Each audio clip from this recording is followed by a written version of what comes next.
Good morning. Welcome to the Del Norte County Board of Supervisors meeting this day, October 12th, 2021. We're coming to you from the Antarctic today. And for those of you joining us from home, it's only because this room is probably about 48 degrees right now. So we apologize for the guests here in our audience for the inconvenience. As soon as we get the dragon working again, we'll breathe fire back into our heating system. So it is 10 o'clock and we have come out of closed session. Joel, anything to report out of closed session today? No. Okay. I'd like to go ahead and call the meeting to order and take roll. Heidi, we're sorry, Kylie, please take roll. Supervisor Hemmingson? Here. Supervisor Starkey? I'm here. Supervisor Berkowitz? Here. Chair Howard? Here. And I'll make a note that Supervisor Short is absent. Thank you very much. All right. Please join me in a brief moment of reflection.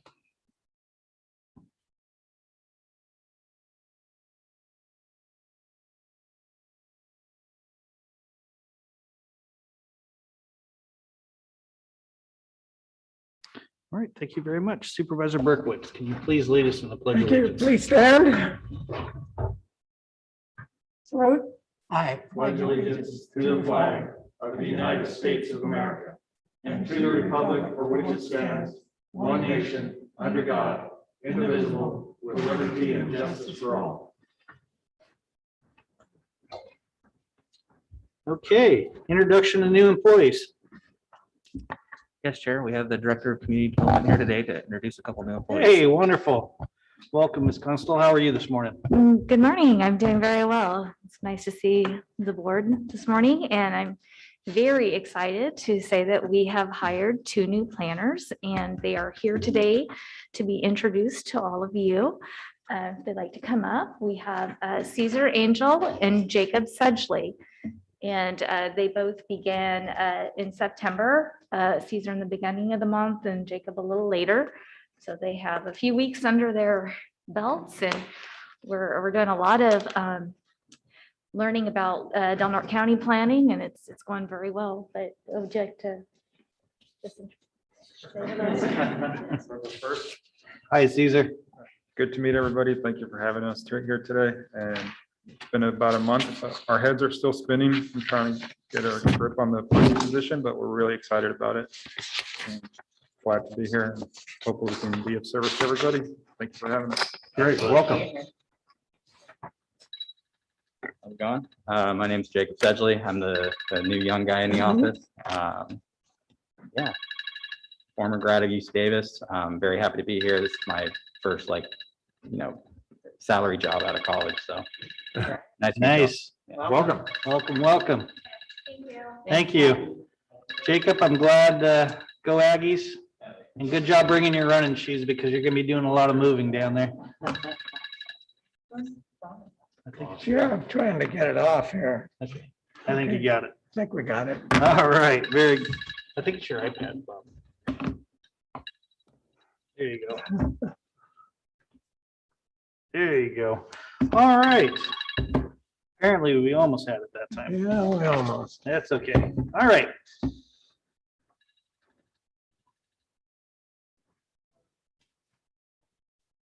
All right, there we go. At this point in time, I'd like to request any deletions, corrections, or additions from board members to the agenda.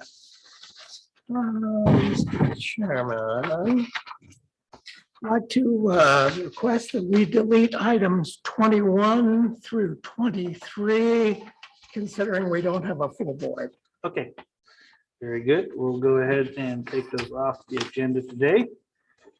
And with that, we'll go ahead and move to brief announcements and reports. And Supervisor Stark, please kick us off. So, welcome. I attended my first ever RCRC conference, which is the Rural County Representatives of California. And during the conference, there was a lot of good information on services and ideas that are available here in our rural county and to our rural county. I attended the Juvenile Justice Stakeholders meeting, and subsequently I took a lot of calls following that meeting. I participated in the cemetery cleanup. It's a cleanup that was organized by Solid Waste Management, the City of Crescent City, the Veterans of Foreign Wars Post 1381, Del Norte Mission Possible, and DDR Cleaning and Hauling. About 30 people attended the effort. And the cleanup was centered down this real steep terrain on the backside of the cemetery. So it wasn't easily accessible.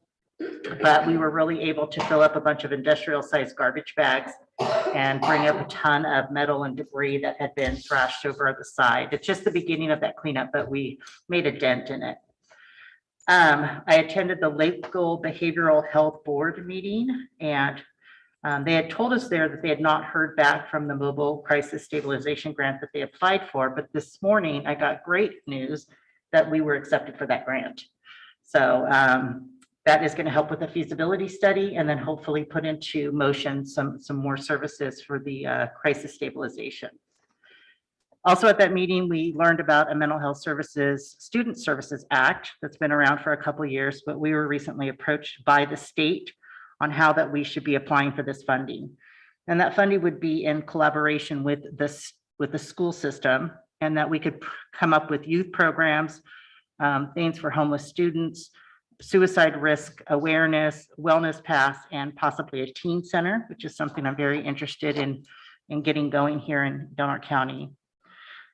And we learned about the Families First Prevention Act, which is a relatively new process that you have to do a complete study, a third-party study, an assessment before sending any child to an STRPTP, which is a short-term residential treatment program.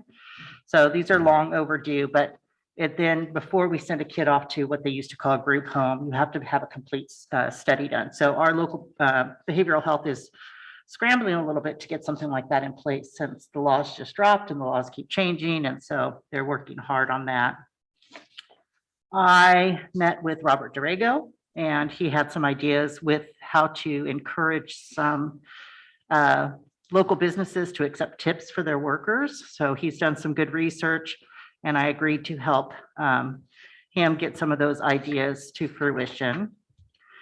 I attended the city council meeting. I attended a harbor commission meeting. I attended a CSAC offered program regarding county budgeting and financial planning.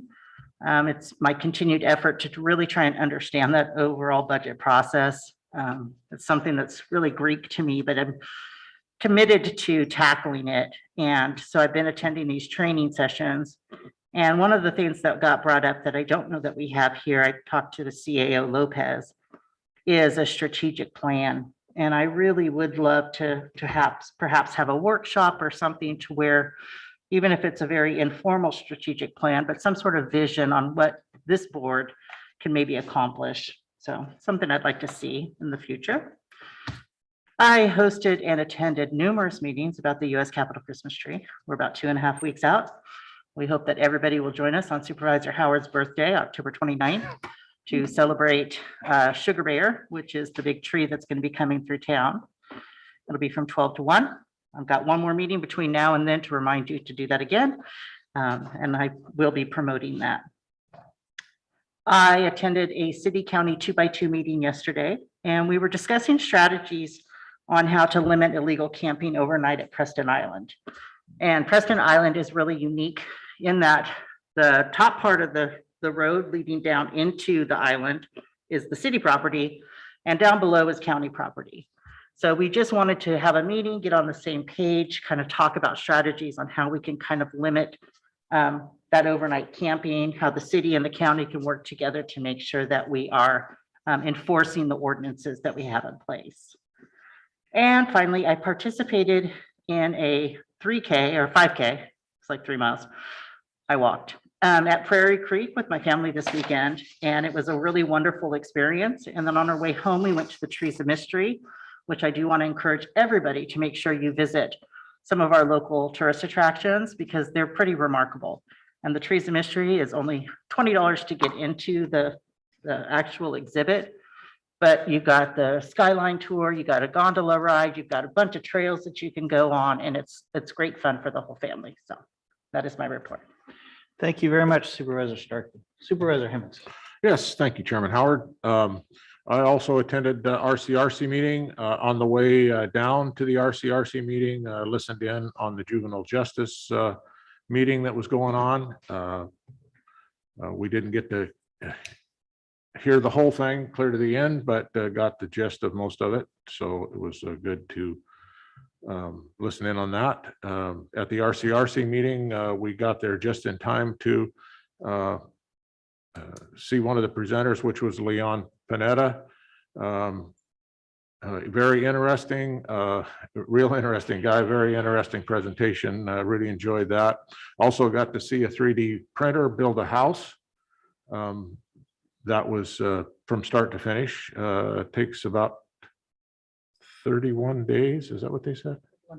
31 hours. I'm sorry. Yeah, 31 hours. Excuse me. Yeah. So that was pretty cool. Some interesting things there. There was also a lot of other interesting stuff that goes on, as well as being able to talk to other rural supervisors that have a lot of the same issues that we do. So it's always good to get our heads together. I had several whale working group meetings, 3 days of them actually. They last about 3 hours each. It was all done by Zoom. So most of that's put on by the Department of Fish and Wildlife. So keep moving ahead. Had a local transportation commission meeting.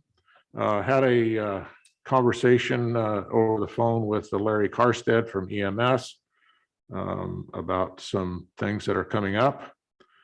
I got my flu shot as well as a COVID test because I was had gotten in contact evidently with someone who had COVID. I was requested to get a test, so I got a test. It came out negative. I got the results back in, I'm going to say, a couple of hours, which is really unusual, I think. I was really surprised that I got the test about noon or after, and when I looked at my phone the next time, I saw that the results had come back and they had come back negative. So I was glad to hear that. We had a Border Coast Regional Airport Authority meeting where we had applications for directors. We decided to make a conditional offer, and that is in the works. And I had a North Coast Fishermen's Cable Committee meeting in McKinleyville. That was several were finally coming to, they're getting ready to land the first cable. It should be sometime, I think, the end of this month, and then about a week or so after that, they're going to land the second cable, which they hadn't planned on doing for a number of years. And my understanding is there's at least one more cable that's in the works, so there could be 3 offshore cables. Pretty exciting stuff for the North Coast. Getting this line comes from Singapore and routes actually around China, so there is no influence there. So all good stuff. That's my report. Thank you, Supervisor Hemmingson. Supervisor Berkowitz, please. Thank you, Mr. Chairman.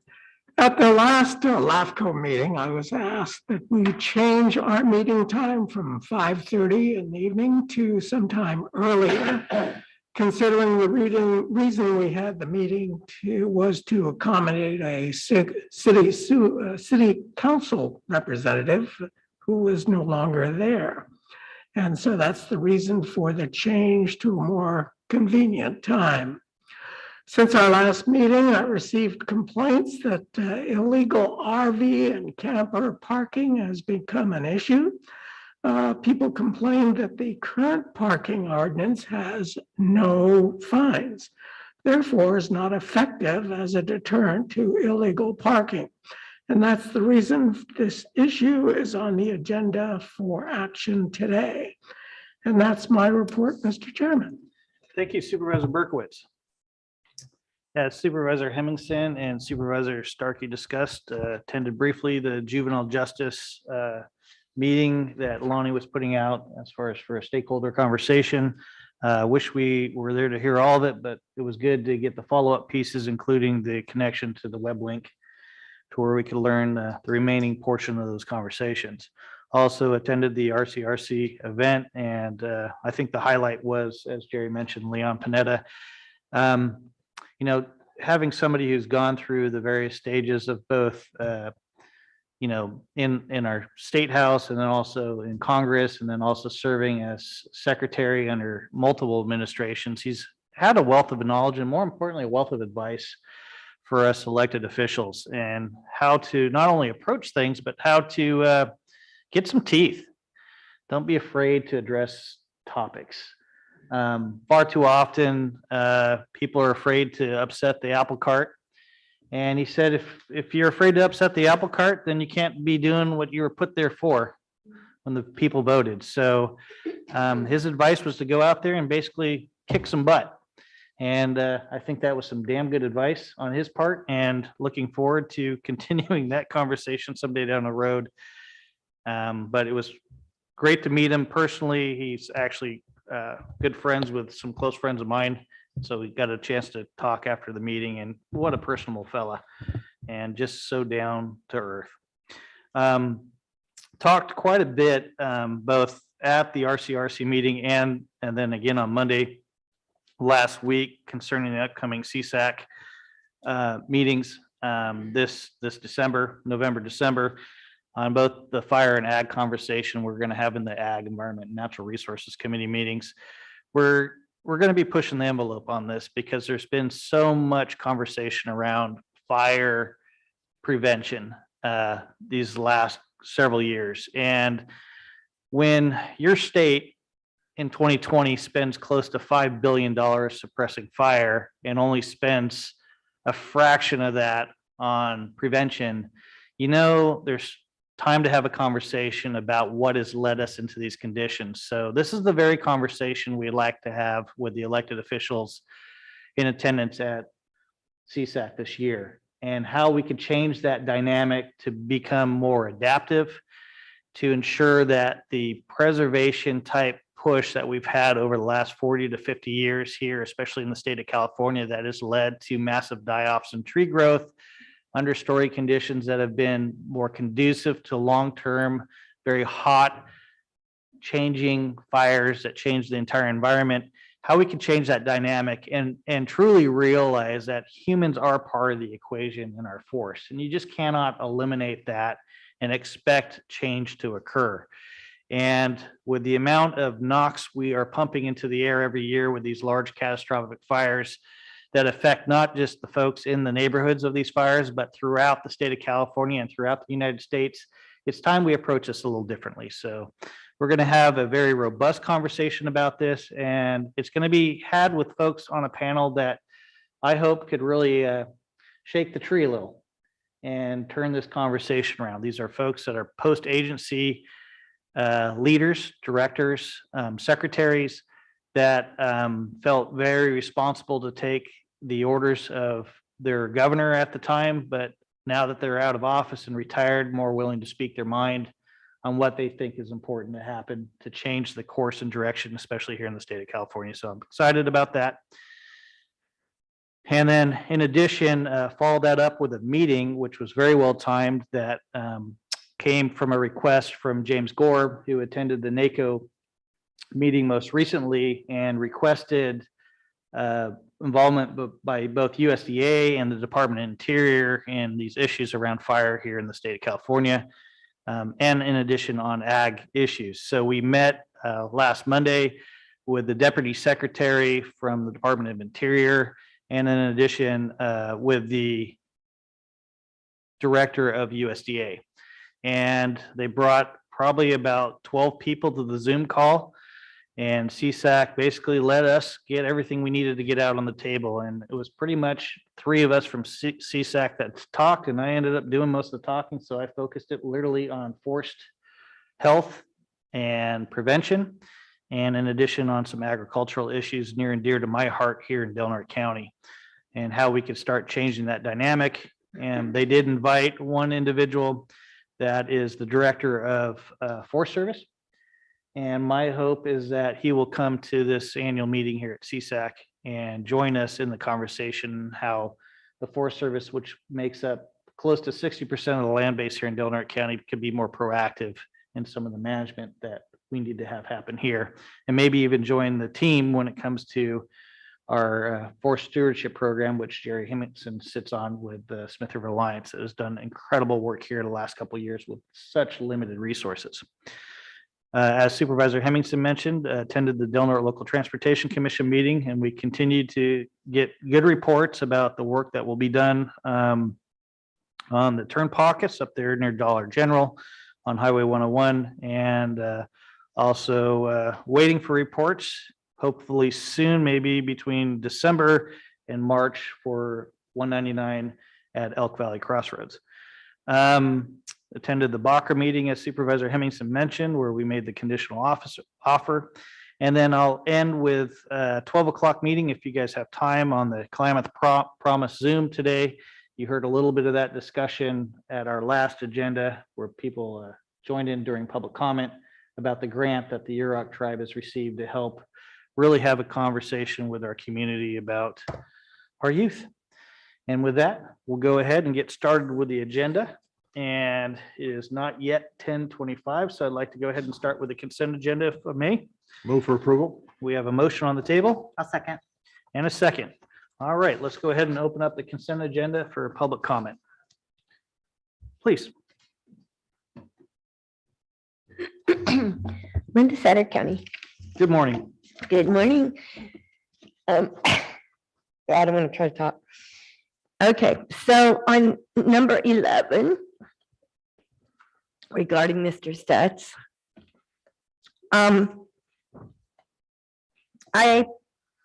I submitted a CEPA request in regards to how many hours he works and provides for our county, since he doesn't live here.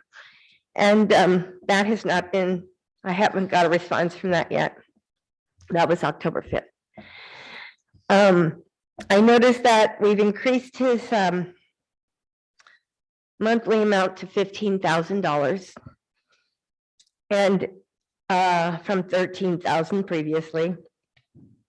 And, you know, I understand Heather's doing her best to find a doctor for our county, but I don't think having a doctor that lives in Wairika is serving our public at all.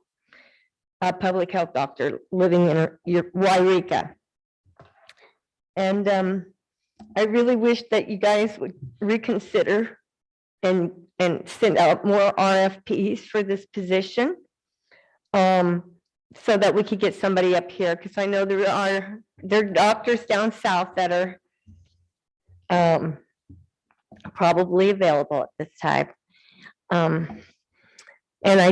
So I know you're going to vote on it regardless of what I say, but there's a lot of people that are really upset with the fact that we're paying, you know, a substantial amount of money per month. That's a great gig, $15,000 to stay at home. Come on now. If we've got that much excess of taxpayers' money to throw out the window, then maybe we should reconsider this 1-cent sales tax. Thank you. Kylie, anybody with us online today? Chair, I'm not seeing any at this time. Okay, we'll go ahead and bring it back to the board. I don't know if anybody really wants to discuss number 11 at all. You know, Dr. Stutz is here in our community part-time. He does work for Sutter Coast. And I know this has been a challenge for our community ever since Dr. Martinelli left the community many, many years ago. We've struggled with finding somebody to take the position of a public health officer. We were lucky to get Dr. Raywald for the short period of time we did. He did a wonderful job for us during the pandemic. But the fact of life is, getting health representation in rural California is not just a Del Norte problem, it's throughout the state of California. And I think we're going to continue having these problems, but at the interim, I have no option other than to make sure that people like Aaron Stutz, who are doctors that could come and give this community really important advice at a critical time. I don't see any other way to move forward with this. And if I could just add, Please. Mr. Chairman, you know, Dr. Martinelli, at the end of his term, lived out of the area. Dr. Patel, I think, who took over for Dr. Raywalt, I think lives in Brookings. You know, this is not unusual that we have somebody from out of the area be our public health officer, because I think honestly, nobody wants to take that job. I mean, it's certainly lately with the COVID thing, nobody wants to take the ridicule, the abuse, for doing a good job. So I understand why it's hard to get somebody, and I think we're very fortunate to have Dr. Stutz offering to take this job. Thank you. All right, any further comment?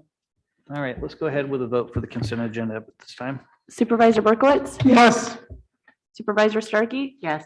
Supervisor Hemmingson, Yes. Chair Howard. Yes.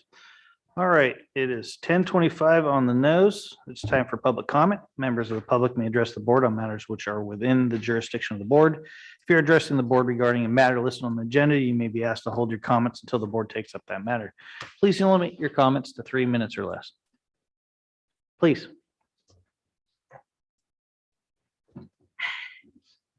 Good morning again. Good morning again. I'm not going to be able to stay until you get down to discuss about the South Beach situation. So listen, I noticed it was cleaned up this morning and there were no RVs or campers. Maybe, this is the time of year that it's gonna be a whole lot less, but this summer it was bad. And right before 4th of July, in all the 30 years that I've been here, I've never seen as RVs, campers, 52 parked on both sides of the road, and the road is 55 miles an hour. That is a grave concern. I don't know if you've been out there lately to look at how the beach is and how it's eroding. But I don't think having RVs and campers and whatnot else sitting there constantly, and not only just sitting there, but there's garbage. I wrote to the Coastal Commission about this. There's garbage. I've seen hoses going from the RV out to, I don't know what the heck was in that hose. It's just disgusting. And the garbage that piles up during the week, it only gets picked up, I think, once a week. That's not a nice thing to see when you're entering our area.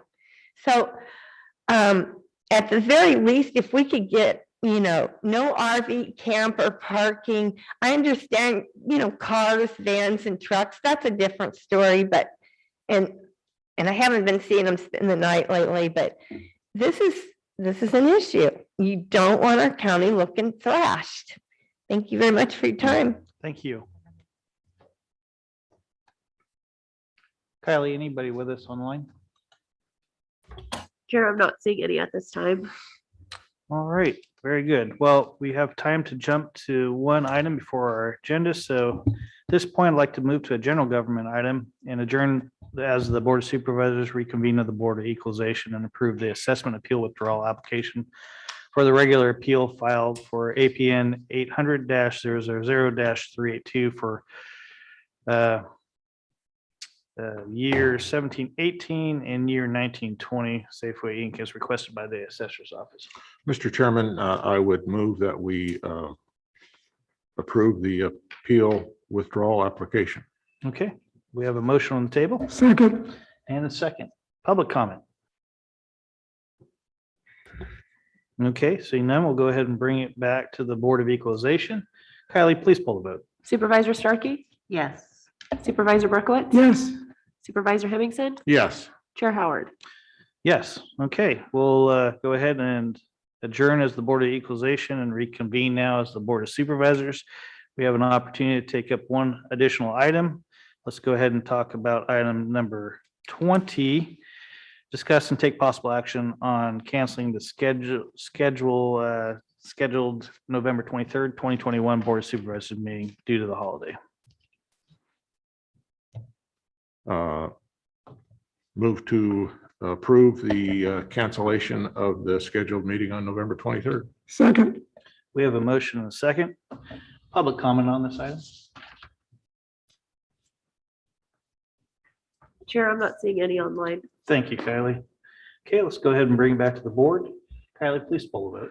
Supervisor Starkey, Yes. Supervisor Berkowitz, Yes. Supervisor Hemmingson, Yes. Chair Howard. Yes. All right, it is now 10:30. I would like to address item number 16 on our agenda, which is our COVID-19 update. Um, Dr. Are we- Stats is online. Very good. Is she gonna join us via phone or Zoom or? Looks like Zoom. Okay, go ahead and tee him up, please. Hi there, can you guys hear me? We sure can. All right, sorry, I'm having a little bit of, I'm in the vehicle, I'm in my car right now, I'm having a little bit of auto trouble. No worries. But I'll give you guys an update, what I have for the last week here. So another week of continued downtrending in our cases. We have been only averaging fewer than 5 cases a day over the past week. We have 2 hospitalizations right now for COVID. And we've had 2 deaths over the last week. So the deaths, and the hospitalizations are still kind of hovering, but also trending down. And so that brings our total deaths from COVID since the beginning of the pandemic to 40.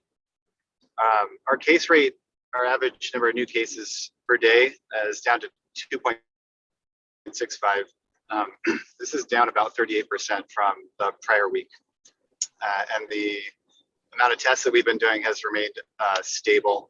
We're up another percentage point since last week for vaccinations at 48%.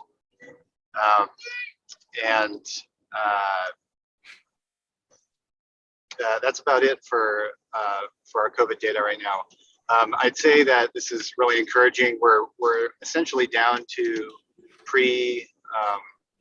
pre-surge numbers, so that makes me feel really good about at least this surge pretty much coming to a close.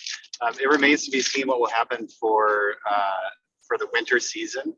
So I think we're going to keep the masking mandate in place until the end of the week, reassess, and then and go from there.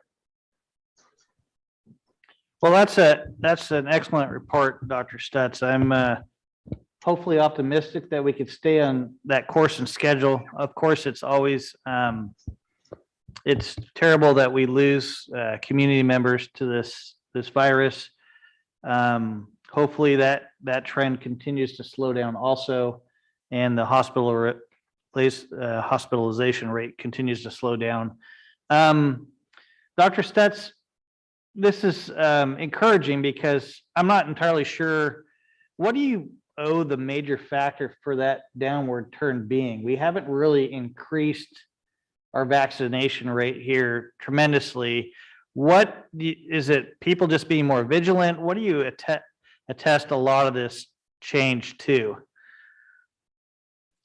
Yeah, I mean, we had an unusually abrupt turnaround in our surge as compared to some of the other counties. For example, Humboldt and Shasta County, Siskiyou County, they're all still undergoing a pretty significant surge that actually didn't peak as high as ours did. So ours got worse briefly, and now it's so suddenly better. And I think that's due to a number of factors. I don't think it's because of our any sudden increase in vaccination. Okay. I think there was some contribution to the amount of community effort that was put in to getting the word out. So I really feel like, as compared to other counties, Del Norte really came together, and we had town hall meetings, and we called in help from the state very early on. So I think those community factors really contributed to a reduction in cases. But also part of it is just just the nature of Del Norte County, it being a small county, a rural county. I think that helped us out in that regard, because I think people are naturally socially distanced anyway in our county. So, so I think it makes those social factors that we put into place, I think it makes them more effective than it would be, say, for a much more urban county where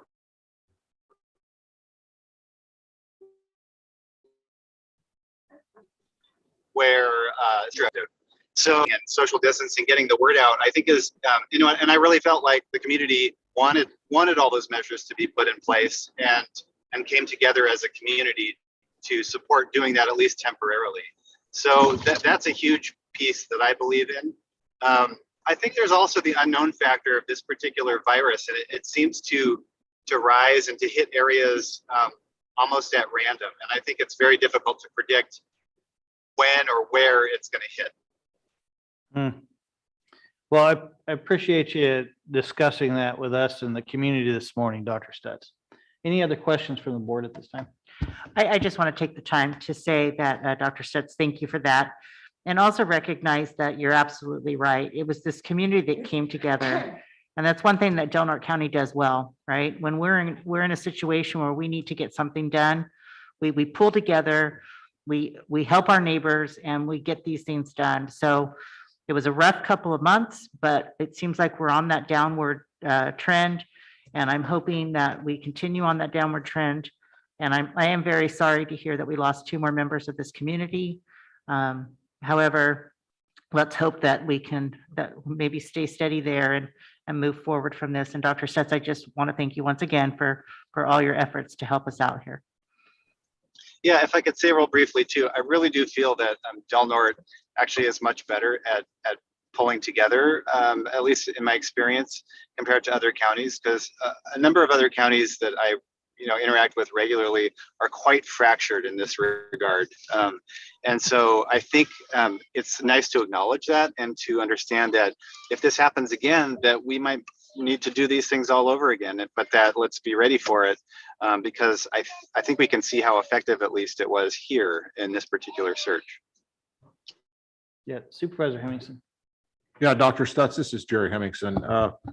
I'm interested. I think it's Merck that's come out now with a medication that I think you take early on in the symptoms. That's very encouraging.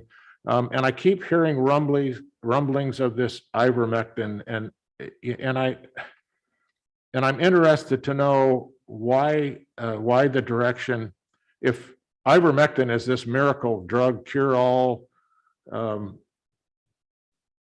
medication, why there isn't more studies being done on that if it actually works, because those rumblings are around, and it's I think it's counterproductive to getting people vaccinated when they think this miracle drug is out there with no studies behind it. Have you heard anything about any studies or anything, ongoing efforts for actually medications to treat the disease once you get it? Yeah, absolutely. I mean, there are multiple studies ongoing in the United States that should address the ivermectin issue. I would stress, though, that unless those studies really show an amazing result from ivermectin, I really doubt that in this country that most physicians are going to end up recommending it over a lot of the therapies that are already demonstrated to have a huge impact, such as dexamethasone or steroids when you're hypoxic and you have COVID, or monoclonal antibody therapy, which is shown to be a good preventative when you do have a diagnosis of COVID to prevent you from going into the hospital, or the vaccine itself, which is shown to have an incredible impact on hospitalization rates and severe illness. I just don't know why you would try to chase down these outlying medications that there's no way, I can just tell you right now, there's no way that those studies are going to show that it's effective enough to worry about, over some of these other therapies. I think that there are several other therapies, as you mentioned, on the horizon, that like a couple of antiviral medications that have been found to have pretty good efficacy in COVID. And if those studies pan out, then great. We'll use those medications too. But yeah, there's a lot of distraction. A lot of people who really want to believe that there are old, cheap medications lying around that we can repurpose that are super effective for COVID. And that may be the case, but it just hasn't panned out so far. And if ivermectin was as effective as everybody claims that it might be, we would have seen that in the data already. And I'll be surprised if these well-designed studies that we know are happening in the United States right now, and I'm hoping to see some data by the end of the year, I will be very surprised if those show any efficacy that even approaches what we already have available. So yeah, it's a distraction. It's a shame that people are focusing on this, but they're doing it because this has disrupted our lives to such a great extent that they want this to be the case. They want there to be an easy pill out there that we can all take and put the pandemic behind us. But the reality is that's just not likely to happen at this point in time. So, I'm just urging people to listen to their physicians. They go through a decade of training in order to be able to interpret medical studies and how effective, and to decide how effective medications actually are based on the statistics. That's something that you can't learn just by reading through a news article. You just can't learn how to interpret the data correctly. It's a difficult thing to do. So. Thank you, Dr. Stutz. I really appreciate those comments. That's very helpful. That's stupid. Okay, let's go ahead and open up for any public comment on item 16. Kylie, anybody with us today? Chair, I'm not seeing any hands raised online. Okay, This is what we just discussed. No.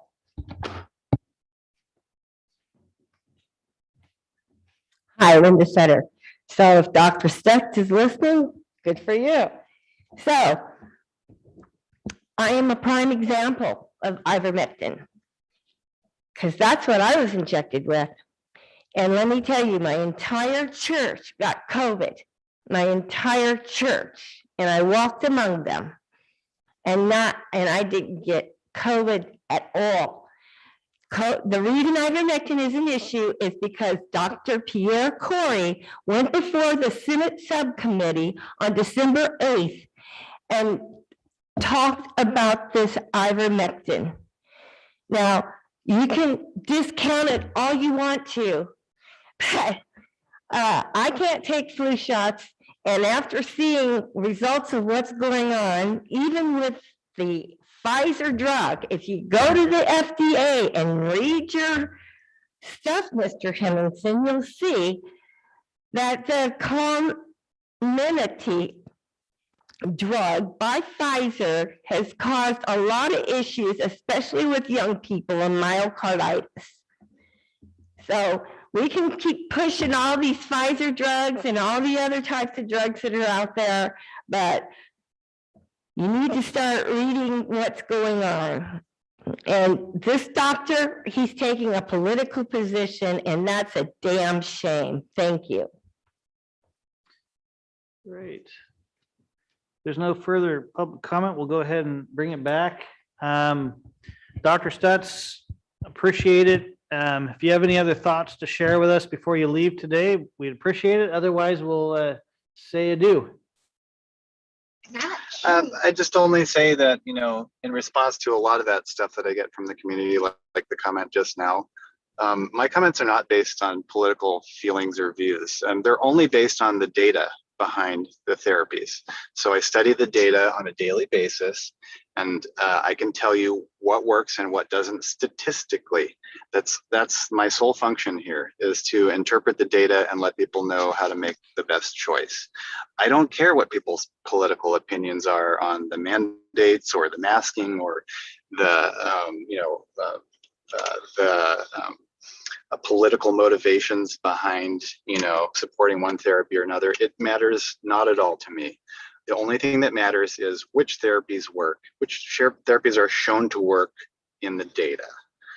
That's all I care about, and so that's the only opinion that I'm giving you guys. Thank you, Dr. Stutz. We appreciate you joining us today.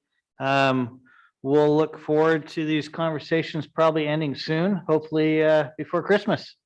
But it doesn't mean we don't respect and appreciate your time here with us today.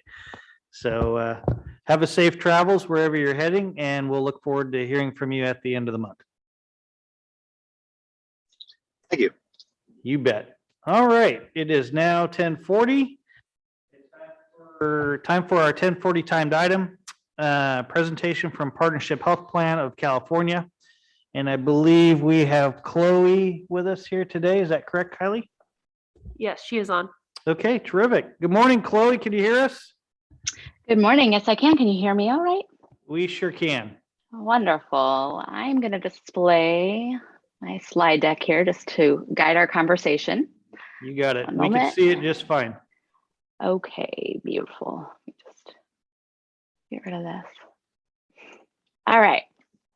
So thank you so much, first of all, for having me here to present to you today to the Board of Supervisors. I am Chloe Schaefer. I'm a regional manager with Partnership Health Plan.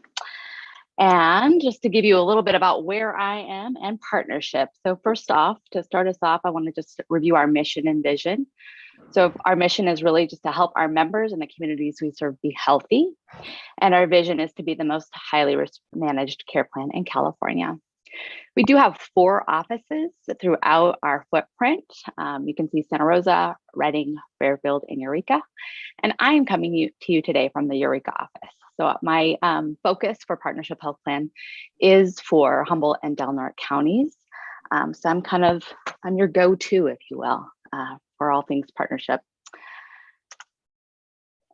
And just to review a little bit about how we are kind of set up and structured. We are a public agency designed to provide a more effective method of care to those who are eligible for Medi-Cal. So we are a managed care plan who are really just focused on helping to reduce costs and keeping the quality of care high.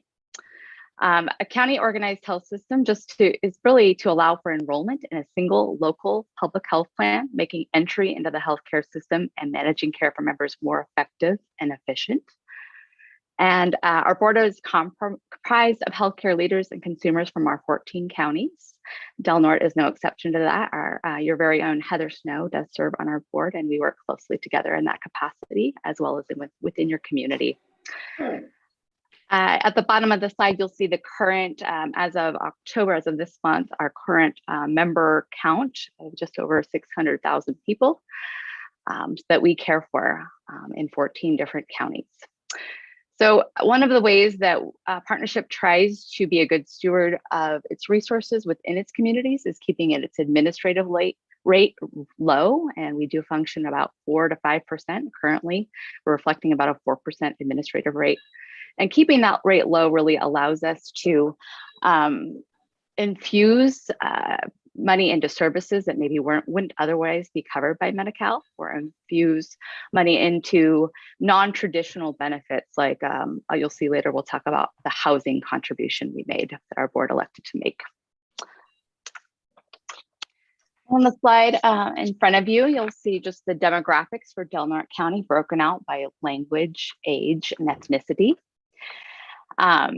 So you can see your membership count, and we're trying to kind of keep to a snapshot of December of 2020 throughout this report, but you'll see some current numbers pulled in too. So the number that you see in terms of membership is just over 12,000 members in December, and that represents just a little over 40% of your population at last census, I believe.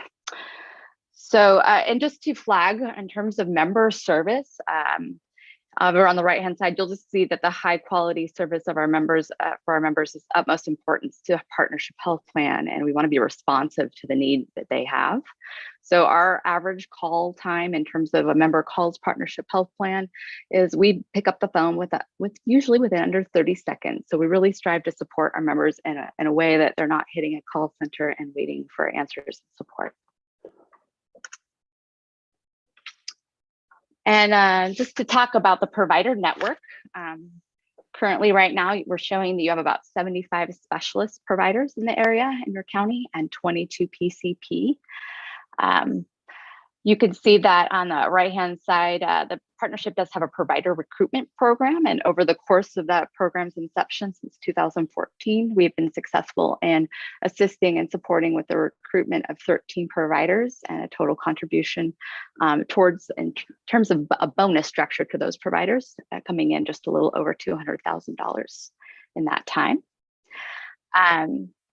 We do visit your providers very regularly. For specialists, it's 3 times a year, and for primary care providers, it's generally every once a month. So we did clock 103 visits with your healthcare providers in your area in 2020. And that's actually up from 2019, which is kind of surprising to me in the midst of a pandemic, but we did clock 80 in 2019. So we saw an increase in 2020, which I think is a good thing, especially in the context of the care environment we all are dealing with. And lastly, I'll just cite that we are showing 100% of providers in the northern region as being satisfied with Partnership Health Plan as their managed care providers. At Partnership, we always want to understand where we can improve our services and survey our provider network annually. And while the 100% is a positive result, we know that there's absolutely still areas of opportunity no matter what our survey is returning. So we're still continuing that annual survey, and just those visits really are about trying to understand how we can partner in an even better way moving forward.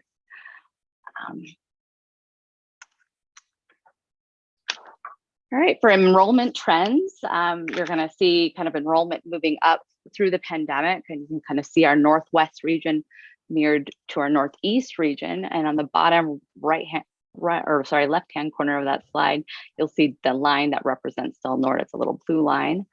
So you can see it's been relatively stable throughout. The one thing I did want to note is that we're noting that increase in enrollment kind of globally throughout our health plan as a result of Medi-Cal eligibility not being being in the redetermination being halted for Medi-Cal eligibility. So we do expect to see that number change once that practice we go back to the redetermination process.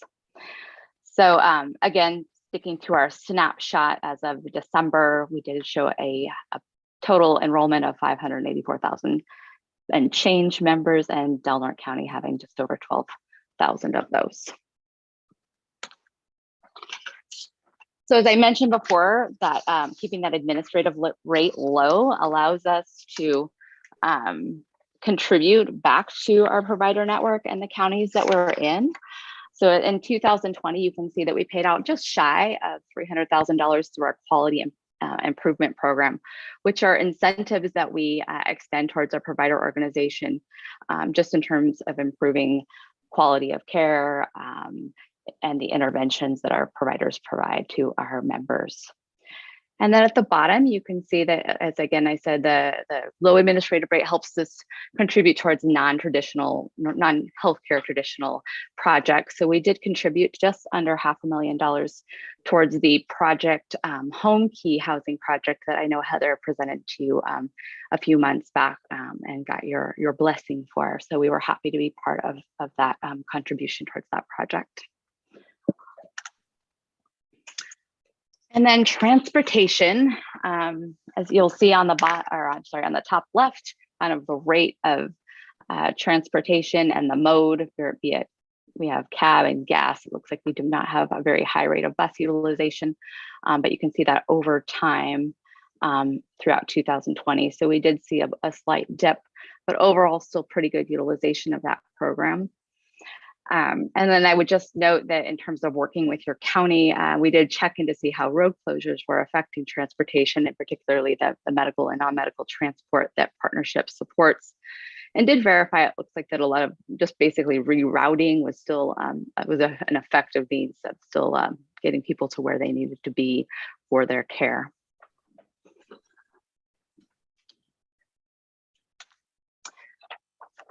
And then just to touch on, again, that membership total, just over 12,000 in December, and the total paid amount of claims came in just over $22 million. So obviously a lot of claiming, a lot of patient care was had, and we are happy to see that and only make that number grow as it needs to support our members' health.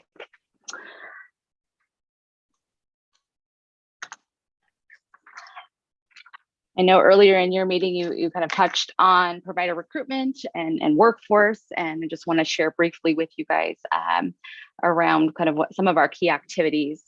So I mentioned before our provider recruitment program. Just to highlight kind of globally, we have seen since its inception in 2014, we've seen 482 recruitments be supported by this program. So we know it is moving the dial, and it actually did go through a restructuring in that we increased our payout amount and the retainment length of the provider from 1 year to 3 years, and the bonus moved to $50,000. And we're definitely seeing an increase in people saying yes to offers with this change. So we're hopeful that this will be an increasingly used strategy to bringing providers to our communities. One other area that we did work on was grant programs, and we're continuing this work now as we speak with supporting the Hipsa score, which is the Health Provider Shortage Area Score. So that is a score, and kind of just keeping it like most in the most practical terms, it's really a score that will move the dial in terms of the success of provider recruitment, and that many federal and state programs look at that score and look at the need that score is demonstrating, and that score ends up correlating to things like loan repayment for providers. So a provider might be able to be recruited into Del Norte County with the right Hipsa score and see that loan being repaid through state or federal loan repayment. So definitely one that's important to address that issue. And then also Recruitment Academy.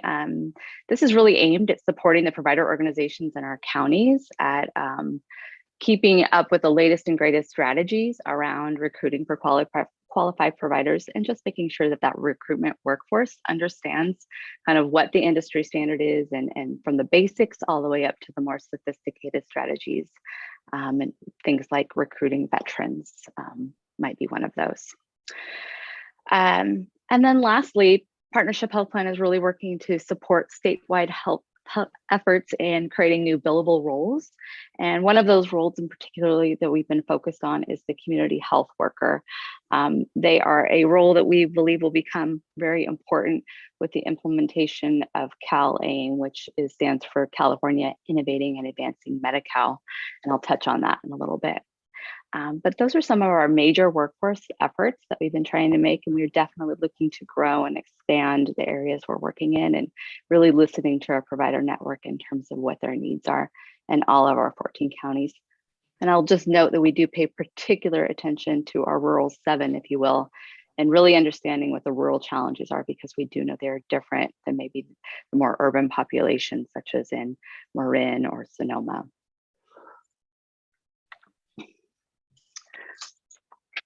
So as I mentioned, CalAIM, it's a multi-year initiative meant to innovate Medi-Cal.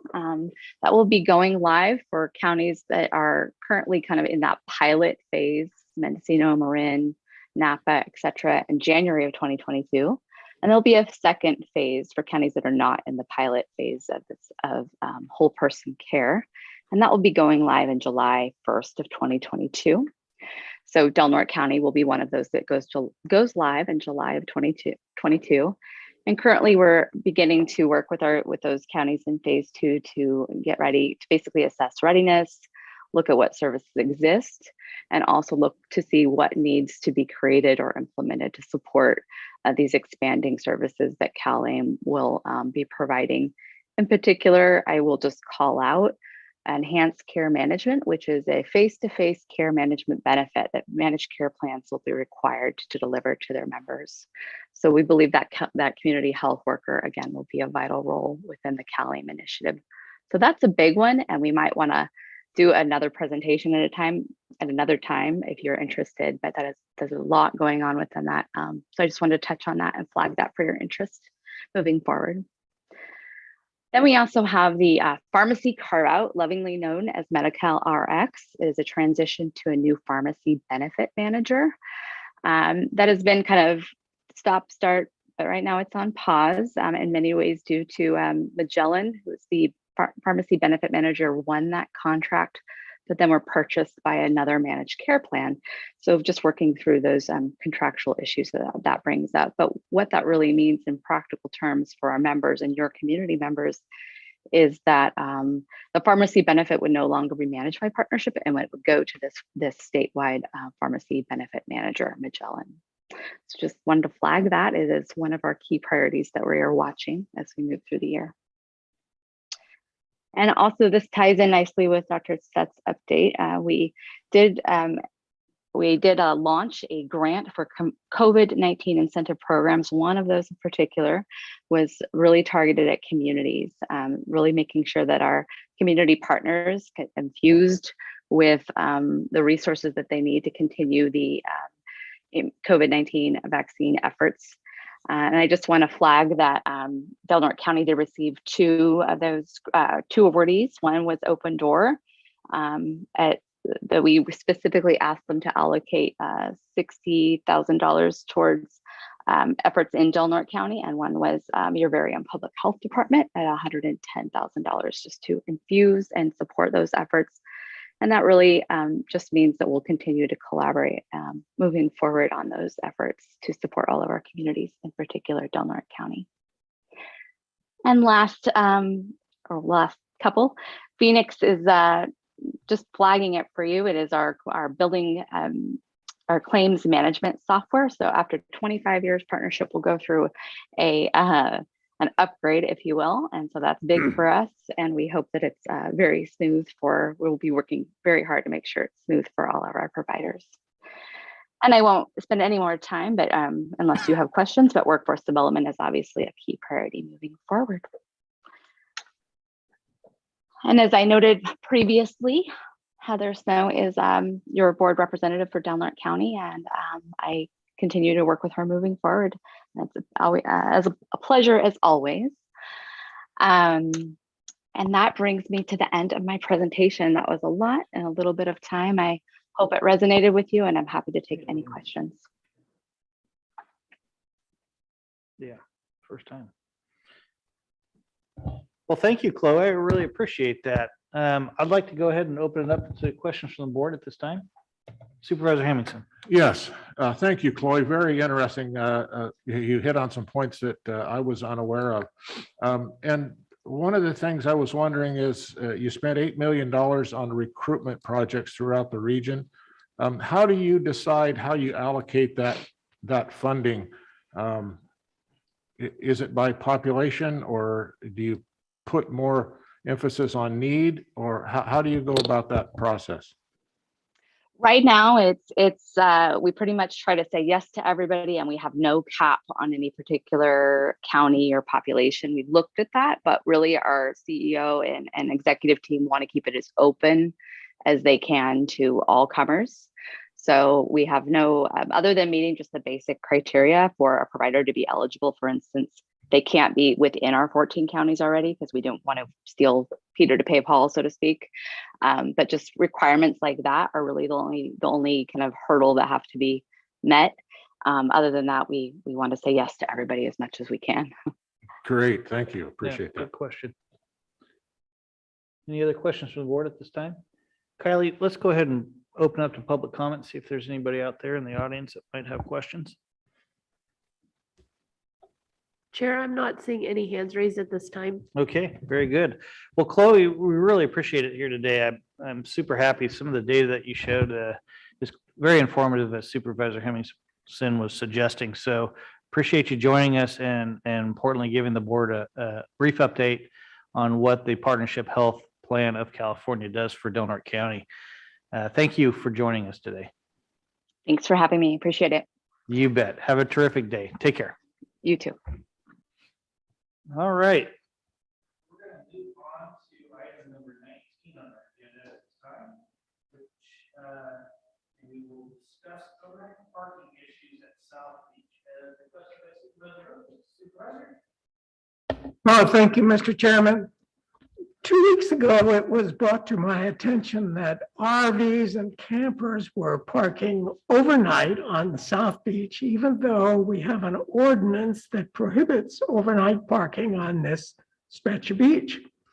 The overnight or no overnight parking or camping sign was clearly posted in several areas on the beach.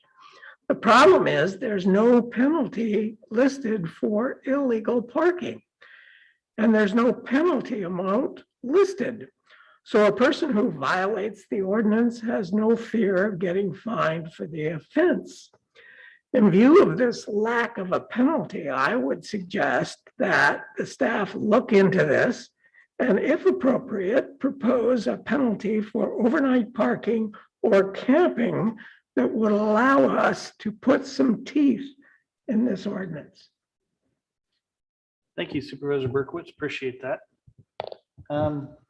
Discussion from the board before we move to public comment on this item. I just want to get some clarification from county council. Is that what does the ordinance say? What is it a infraction, a misdemeanor? Is there any kind of, what does it include? Yeah, basically every violation of the county code is an infraction, which is an escalating fine per occurrence. So the first one I think is $100, then 500, 700, et cetera. So it goes up fast, but we don't really use these that much. We could definitely talk about using them more. That just answers my question. So there is a fine that could be imposed. I think how we've approached it is we want people to move along, right? I think that we've been courtesy. And so if we have to up our game, so to speak, there is a fine penalty that could be imposed should the courts choose to issue some sort of ruling on that, right? Yeah, I mean, it's an administrative process, so we wouldn't even go to court. We would do it through our own hearing officer. But one of the problems is, you know, it always has been kind of the ethos of the county code enforcement to move people along or get compliance rather than punish. So we don't really have a kind of a county philosophy of using them. And so that is a little bit of a change of gear. Another thing is that, you know, most like code enforcement doesn't work, you know, overnight. And so it's a law enforcement issue, and I think maybe fairly low on the law enforcement priority list. There always has been. Other people can speak better to that than me. Supervisor Hemmings. Yeah, thanks. And along those same lines, Joel, I don't know what Supervisor Berkowitz was intending to impose, but is there some specific amount that we can impose for overnight parking as opposed to what the infraction is? Or do we follow those lines? If we make it an infraction, which we have, we're bound to that schedule per statute. If we want to make it a misdemeanor, which we're also allowed to do, then it would be, I believe, $1,000 off the bat. Yeah, I don't think we're getting to that level. I don't know that we can. The people that we're going to be finding out there aren't going to have the $100, let alone the $1,000. So I don't know that that's going to be any improvement, at least in my mind. That's one of the problems that we've always had with vagrancy, homelessness, overnight camping, is that you largely have a population that is not really deterred by the threat of a fine. Exactly. Well, therein lies the problem. So we've got multiple issues being discussed here. One is the amount of enforcement effort of the ordinance, whether it's South Beach or somewhere else. And then the other issue being, well, if we do an enforcement effort and we issue an infraction and it's $100, and there is essentially a fine that goes along with it. The board at some point, if this gets out of control, could step it up to a misdemeanor, but as suggested, that would probably not work great on the population that's generally getting that infraction or misdemeanor. So not sure how to move this along other than the courtesy approach that we have been using to date. You know, I do see Sheriff Waltz in the audience with us. I'm curious to ask him while he's here with us today, and I appreciate him joining us. What, if any, effort currently does the sheriff department put towards moving folks along, let's say, in these areas like South Beach? And thank you for joining us today, Sheriff. Good morning, Mr. Chair, members of the board. We have utilized some enforcement efforts on occasion as the problems have arisen, but we do try to get compliance, and that's what we've used so far. So we go out and talk to people, ask them to move along, make them aware of the regulations there. I think it could get to a point if there's a particularly troublesome person that is moving forward 1,000 feet or so, or moving to another turnout, that we could eventually move to issue a citation for an infraction. That might be an additional deterrent that we could use. So far, we haven't had too many of the repeat troublesome people. There've been a couple, but I think some of our persistence paid off, and most of the trouble just moved along. Great. How closely do you work with code enforcement on some of these issues? We work pretty closely with code enforcement. Our administrative sergeant, I believe, is out with him today, working on another problem down in Klamath. Wonderful. No, I'm super glad to hear that. Supervisor Berkowitz, this was your agenda item. I'm curious, after hearing some of this discussion, if there's any direction that you'd still like to give the staff, or have they offered up enough right now to kind of keep you comfortable and maybe keep some of your constituents that have brought this issue to your attention? Well, I think comfortable? now that the sheriff is appraised of what is going on, I think maybe a little bit more deliberative enforcement, basically just asking these people to move along. If we think it's a problem from here out, then we may want to take further action. Okay. Thank you very much. So Sheriff, I assume that you make sure that these vehicles that are parked there have current license and insurance and all that kind of stuff. And if they don't, there's a different process. Yeah, we would deal with that through the vehicle code. But if they're on a public roadway or in a public area, we definitely are checking into that. Thanks. And our summers here, the beaches do fill up. And I just want to commend your department over the summer on Pebble Beach when there's been issues. It's very responsive. I would like to continue on with the courtesy move along, but I feel that just to keep reminding people, but if we get into a situation where we have chronic campers, we definitely want to relook at it. So I would encourage you to bring that forward if you're finding that to be a pattern, so that we could perhaps come back to the drawing board and come up with another solution. I just wanted to extend that. So I do appreciate the efforts over the summer, at least from my perspective, that it was always well addressed and handled quickly and promptly. Yeah, we'll definitely keep the conversation going. I think most people, because we do work 24 hours a day, and most of them don't like us knocking on their doors, waking them up in the middle of the night, and they'll find a place that's somewhere else. Sounds good. Thanks for joining us today, Sheriff. Really appreciate it. Kylie, can we open it up for public comment if there's public comment today? Yes, give me one moment. Annie, you are on. Hi, good morning. My concern with the vans and parking along the beach is, people are passing by, whatever, it's code enforcement. I really like the courtesy move along, but it's the defecation that goes along with it on the beaches regularly, and no facilities for the people that are camping out. And so there's regular human defecation on the beaches if you're a beach goer. And I think that's something the city could address. Or the county. This is the county. Great. Thanks, Annie. Chair, I'm not seeing any more hands raised at this time. Okay, then we'll go ahead and bring it back to the board. Supervisor Berkowitz, I think you stated that there's no further direction to give at this time. Correct. And as Supervisor Starkey mentioned, we'll go ahead and just play it by ear. And if something comes along, I'm sure Sheriff Waltz will be back before us before long.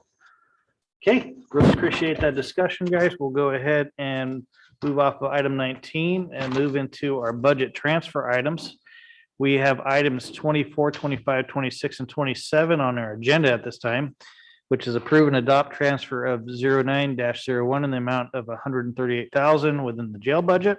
Approve and adopt transfer 09-02 in the amount of $75,000 within the coroner's budget, and approve and adopt the transfer of 10-02 in the amount of $60,000 within the contingency and advertising promotion budget unit in accordance with the board direction provided on September 28, 2021 board meeting, approving the request of the Del Norte Chamber of Commerce Visitors Bureau, and approve budget transfer item 10-4 in the amount of $10,829 within the American Recovery Funds budget unit to allow for the expenditure of funds to purchase rapid COVID-19 testing kits. We have a motion on the table for the budget transfer items. I would move to approve budget transfer 09-01, 09-02, 10-02, and 10-04. Thank you Second. Supervisor Hemmingson, and thank you Supervisor Berkowitz. Public comment on these items, Kylie? Chair, I'm not seeing any at this time. Okay, then we'll go ahead and bring it back to the board. Kylie, could you please pull the vote? Supervisor Starkey, Yes. Supervisor Berkowitz, Yes. Supervisor Hemmingson, Yes. Chair Howard. Yes. All right, we'll move to our last item on the agenda today, which is our legislative budget issues. This is a time we consider miscellaneous legislative and budget matters pertinent to the county of Del Norte. Authorize the chair to sign and send in the appropriate letters with respect to matters pending before the state or federal governments. CAO Lopez, anything before us today that you'd like to discuss? Nothing today, Chair. Okay. Then with that, it is 11:15. It was a very brief meeting. We appreciate you in the audience sticking with us today. At this time, we'll adjourn.